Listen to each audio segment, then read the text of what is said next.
upright shall be blessed. Wealth and riches shall be in his house, and his righteousness endureth forever. Unto the upright there arise light in the darkness. He is gracious and full of compassion and righteous. A good man sheweth favor and legend. He will guide his fears with discretion. Surely he shall not move forever. The righteous shall be in everlasting remembrance. He shall not be afraid of evil tidings. His heart is fixed, trusting in the Lord. His heart is established. He shall not be afraid until he sees his desire upon his enemies. His head depressed and let given to the poor. His righteousness endureth forever. His horn shall be exalted with honor. The wicked shall see it, and they grieved. He shall snatch with his teeth and melt away. The desire of the wicked shall perish. Amen. God bless the word of today. Amen. Amen. Praise the Lord. Praise God. Hallelujah. Praise God. Amen. Praise God. Hallelujah. Praise God. Praise God. Hallelujah. Praise God.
In the name of Jesus, I take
church.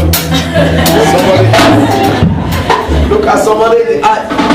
Look at the person's eye. I didn't say look at you. Don't look at me. Look at the person in the eye.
Mighty God we serve. You know, you need to get excited anytime you are in church. Amen. Anytime you come into church, you should be excited, because every opportunity you have to come to the house of God is an opportunity to change them. Amen. So never come to church casually or religiously or carelessly. You come with an expectation in your heart. Amen. You know, the Bible says, where 2 or 3 are gathered together in my name, I will be there. Amen. He said 2 or 3. He didn't say 100. Amen. He said 2 or 3. He didn't say 10. He said, where 2 or 3 are gathered together in my name, I will be there in their midst. Why? Because God understands the nature of people. So when you see 2, 3 people gathered in the name of the Lord, God is present. Amen. And we are more than 3 today. Amen. Praise the Lord. Amen. So you get ready to receive from the Lord anytime you come. Are you hearing me? Amen. Praise God. Hallelujah. You know, this is a month of walking in covenant way. Say covenant way. Covenant way is my heritage. Is my heritage. Covenant way. Covenant way is my portion. Is my passion. In Christ Jesus. In Christ Jesus. Thank God for the testimonies we've just heard. Amen. So sweet. You know, it's not about those who started before you. Amen. Just understand that. Amen. It's not about those who got a job before you. It's not about those who finished school before you. It's not about those who got married before you. Are you hearing me? Amen. It's not about those who bought a car before you. Amen. It's not about those who built a house before you. There's something that is called an overtaking anointing. Praise the Lord. Amen. Because there are some people that bought cars several years ago. You know, you need power to change your car. Power to change. Otherwise, you just end up driving one car for 50 years. So don't say, this person has done, why is my life like this? Why is my life? No, it's God. Trust God. Amen. You will overtake them. Amen. Are you hearing me? Amen. Trust God. Trust God. Trust God. Because it's better. Don't be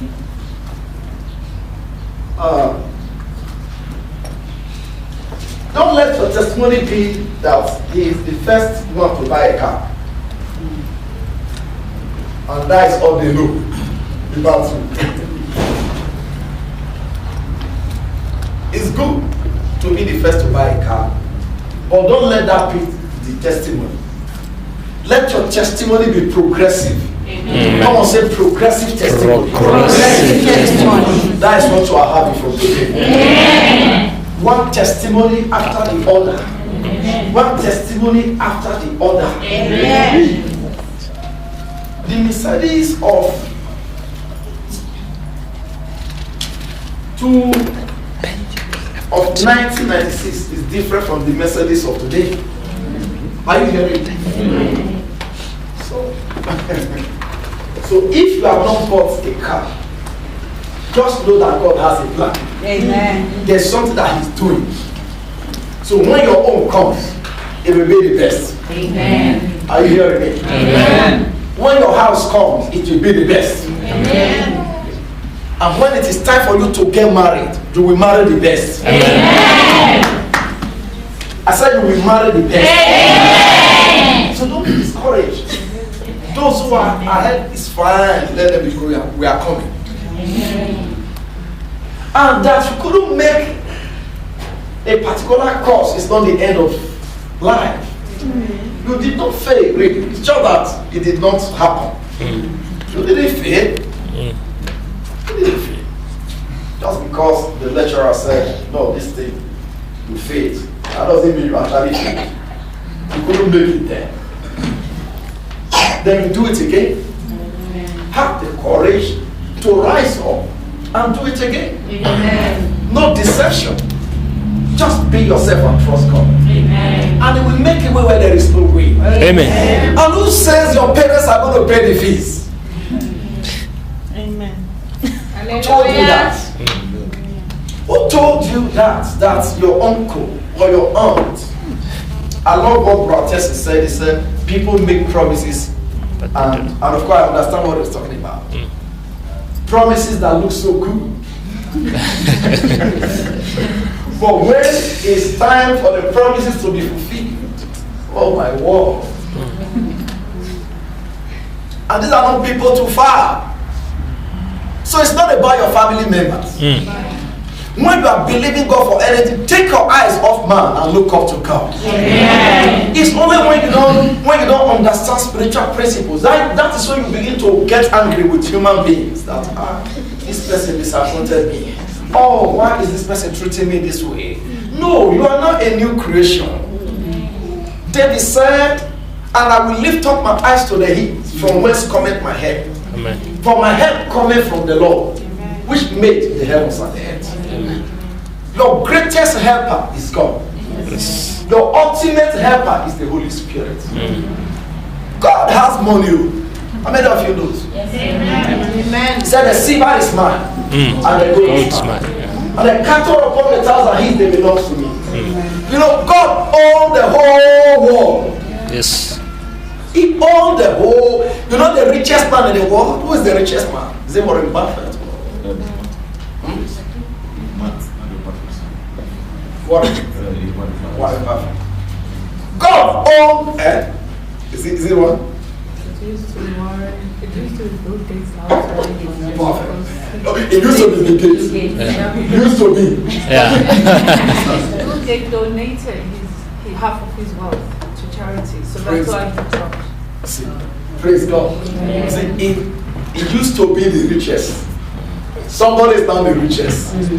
Thank God for him. Amen. So there are some used to be car owners. So don't be used to me. Your testimonies will be progressive. Amen. What I'm trying to say is that God owned Warren Buffett and everything that he has. So let your trust be in God. And the same pastor says, don't ask God for money to buy a car. Ask God for a car. Ask God for a house. Amen. Don't ask God for a husband that has a big car. Otherwise, you will marry a husband with a big car with big problems. When you are driving in a car, you are crying. But the moment you hear him hooting at the gate, you say, oh, this man is not ask God for a husband. Amen. Even if he doesn't have a car, stand together. Grow together. Amen. Praise God. Deuteronomy chapter 8. Covenant keys for covenant wealth. Covenant keys for covenant wealth. Verse 6 to 8 and then verse 17 to 18. Therefore you shall keep the commandments of the Lord your God, to walk in his ways and to fear him. For the Lord your God is bringing you into a good land, a land of brooks of water, of fountains and springs that flow out of valleys and hills, a land of wheat and barley, of vines and fig trees and pomegranates, a land of olive oil and honey, a land in which we eat bread without scarcity, a land whose stones are iron and out of whose hills you can dig.